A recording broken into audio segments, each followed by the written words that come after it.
watch your parents have every day for the rest of your life. Ranveer Allahbadia ने समय रैना के show India's got latent पर जिस तरह से कमेंट किया उसके बाद से ही वो मुश्किल में अब नजर आ रहे हैं। पुलिस इस मामले में इन्वेस्टिगेशन कर रही है और लोगों से पूछताछ कर रही है। अगर ये केस आगे बढ़ता है तो इस मामले में सज़ा का भी प्रावधान है। असम में भी इस मामले पर एफआईआर हुई है और इस वीडियो में समझने की कोशिश करते हैं कि अगर ये मामला आगे बढ़ता है तो क्या रणवीर अलाहाबादिया को कानून के हिसाब से सज़ा मिल सकती है, अगर हाँ तो कितनी मिल सकती है वो सज़ा। मेरा नाम है सैयद सोबान, आप देख रहे हैं स्विच।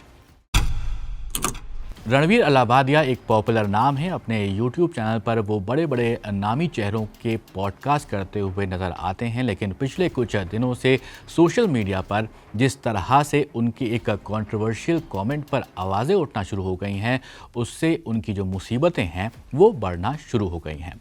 रणवीर ने हालांकि अपने उस कमेंट के लिए माफ़ी भी मांग ली है, लेकिन उनके लिए मुश्किलें अभी भी थमी नहीं हैं क्योंकि पुलिस लगातार इन्वेस्टिगेशन कर रही है।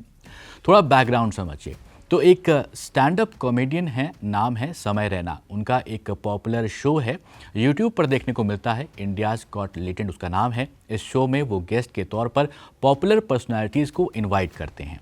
इसके बाद कॉन्टेस्टेंट अपना टैलेंट दिखाते हैं, फिर उस परफॉर्मेंस के बाद उनसे जो पैनल बैठा होता है वो लोग बातें करते हैं जिसमें रोस्टिंग भी शामिल होती है।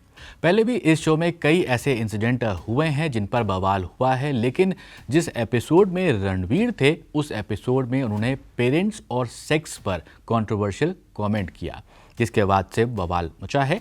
इसके बाद से ये जो हंगामा शुरू हुआ है वो क्लिप वायरल हुई है। Watch your parents have every day for the rest of your life, or would you join in once and stop it forever? वैसे आपको बता दें कि इस शो में पेड सब्सक्रिप्शन है, जिसने सब्सक्रिप्शन लिया हुआ है उसको ही वो पूरा एपिसोड देखने को मिलता है। लेकिन एक क्लिप ने पूरे सोशल मीडिया पर बवाल मचा दिया क्योंकि उसमें आपत्तिजनक कमेंट था। जिस एपिसोड में कमेंट को लेकर बवाल हुआ उस वक्त पैनल में समय रैना के साथ साथ रणवीर अलाहाबादिया मौजूद थे, आशीष चंचलानी मौजूद थे, अपूर्वा मखीजा थी और जसप्रीत सिंह वहां पर बैठे हुए दिख रहे थे। अब रणवीर के कमेंट के बाद मुंबई पुलिस ने इन्वेस्टिगेशन भी शुरू कर दी है, लेकिन असम पुलिस ने 10 फरवरी को रणवीर अलाहाबादिया और जो समय रैना है जिनका ये शो है उनके खिलाफ कंप्लेंट रजिस्टर कर ली थी और इसमें ऑब्सीन एक्ट के हिसाब से चार्ज लगाए गए थे। ये भारतीय न्याय संहिता यानी बीएनएस 2023 के सेक्शन 296 के हिसाब से चार्जेस इसमें लगाए गए थे, जो एफआईआर असम में हुई थी। ये पहला मामला नहीं है जब ऑब्सीन एक्ट के चार्ज किसी पॉपुलर पर्सनालिटी के काम पर लगाए गए हों। ऐसे में हमें सबसे पहले ये समझना होगा कि ऑब्सिनिटी पर कानून क्या है, कैसे ये इवॉल्व होना शुरू हुआ। तो अब सवाल यहाँ पर आता है कि ऑनलाइन कंटेंट के लिए ऑब्सिनिटी या फिर कहीं वल्गर कंटेंट को कौन सा कानून नियंत्रित करता है। तो बीएनएस का सेक्शन 294 उन लोगों को सज़ा देता है जो कि बुक्स, पेंटिंग्स और फिगर्स के रूप में ऑब्सीन मटेरियल को बेचते हैं, इंपोर्ट करते हैं, एक्सपोर्ट करते हैं या फिर उसको एडवर्टाइज करते हैं या फिर उससे प्रॉफिट यानी कि मुनाफा कमाते हैं। इसमें इलेक्ट्रॉनिक फॉर्म में कंटेंट को दिखाना भी शामिल होता है।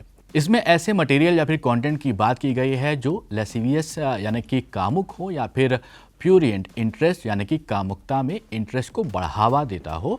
और तो यहाँ पर कुल मिलाकर देखा जाए तो ऐसा मटेरियल जो बहुत ज़्यादा और खुले आम तरीके से सेक्सुअल चीज़ों पर बात करता हो या फिर ऐसा मटेरियल जो उन लोगों को डिप्रेव और करप्ट कर सकता है जो इसे पढ़ेंगे, देखेंगे या फिर सुनेंगे। अगर कोई व्यक्ति पहली बार ऐसा करता है तो इस पर सज़ा के तौर पर 2 साल की जेल और 5,000 रुपये तक का जुर्माना हो सकता है। ऑब्सीन मटेरियल को ऑनलाइन पब्लिश करना या फिर ट्रांसमिट करना इंफॉर्मेशन टेक्नोलॉजी एक्ट 2000 के सेक्शन 67 के तहत भी पनिशेबल ऑफेंस माना जाता है। इसमें भी दंड के प्रावधान हैं।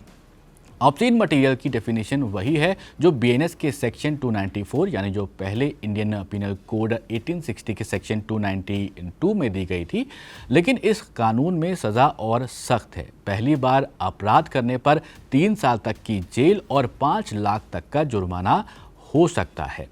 अब यहाँ पर एक सवाल आता है कि क्या ऑनलाइन कंटेंट को लेकर पहले कभी ऑब्स्निटी को लेकर केस हुए हैं? तो इसका जवाब है हाँ, हुए हैं। मार्च 2024 में सुप्रीम कोर्ट ने YouTube web series college romance, आपने नाम सुना होगा, शायद आपने देखा हो, तो उसके जो क्रिएटर्स थे उनके खिलाफ आईपीसी सेक्शन 292 और आईटीसी एक्ट सेक्शन 67 के तहत कार्रवाई जो थी वो रद्द कर दी गई थी सुप्रीम कोर्ट के जरिए। प्रोसिक्यूशन ने यहाँ पर तर्क दिया था शो के कैरेक्टर्स ने वल्गर लैंग्वेज का इस्तेमाल किया है इस शो में, और इसकी कहानी में जो कॉलेज स्टूडेंट्स शामिल हैं वो सेक्सुअल एक्टिविटीज़ पर ऑफेंसिवली चीज़ों को डिस्कस करते हुए नजर आते हैं। लेकिन कोर्ट ने यहाँ पर कहा था कि ऑब्स्सिनिटी और फाउल, इंडिसेंट और प्रोफेन लैंग्वेज के बीच में एक बहुत ही बारीक सा जो है वो डिफरेंस होता है। जस्टिस एएस बोपन्ना और पीएस नरसिम्हा की बेंच ने कहा था कि ऑब्स्सिनिटी का मतलब ऐसा मटेरियल होता है जो कि सेक्सुअल और लस्टफुल थॉट्स को भड़काए, लेकिन अब्यूजिव लैंग्वेज या फिर प्रोफेनिटीज़ का ऐसा कोई इम्पैक्ट यहाँ पर नहीं होता है। तो ये कोर्ट की तरफ से कहा गया था। कोर्ट ने कम्युनिटी स्टैंडर्ड टेस्ट भी लागू किया था और ये यहाँ पर कहा था, हालांकि इस्तेमाल किए गए शब्दों का शाब्दिक अर्थ सेक्सुअल हो सकता है और वो सेक्सुअल एक्ट्स को डिस्क्राइब भी कर सकते हैं, लेकिन वो किसी भी कॉमन सेंस रखने वाले जो ऑडियंस होती है, जो उसे देख रहा है, उसमें सेक्सुअल फीलिंग या फिर लस्ट नहीं जगाते हैं, बल्कि इन शब्दों का आमतौर पर इस्तेमाल एंगर, रेज, फ्रस्ट्रेशन, ग्रीफ या फिर एक्साइटमेंट को दिखाने के लिए इस्तेमाल किया जाता है। तो ये इस शो के लिए बात की गई थी। अब अगर रणवीर अलाहाबादिया के मामले की बात करें, यहाँ पर उनका एक सवाल था या फिर जो कहें उनका जो कमेंट था उसको लेकर जो उन्होंने कॉन्टेस्टेंट के ऊपर किया था, अगर मामला आगे यहाँ पर बढ़ता है तो कोर्ट पूरे शो को देखकर ये तय करेगा कि उसके जो कमेंट्स थे वो सिर्फ अश्लील थे और अभद्र थे, या फिर उनसे ऐसा माना जा सकता है कि सेक्सुअल थॉट्स को भी वो उकसाने वाले थे। अगर वो इस मामले में दोषी पाए गए तो उनको कानून के हिसाब से जेल और जुर्माना झेलना पड़ सकता है। आपकी इस मामले में क्या कुछ राय है, ज़रूर हमें कमेंट बॉक्स में बताइएगा और ऐसे ही वीडियोस के लिए आप देखते रहिए स्विच।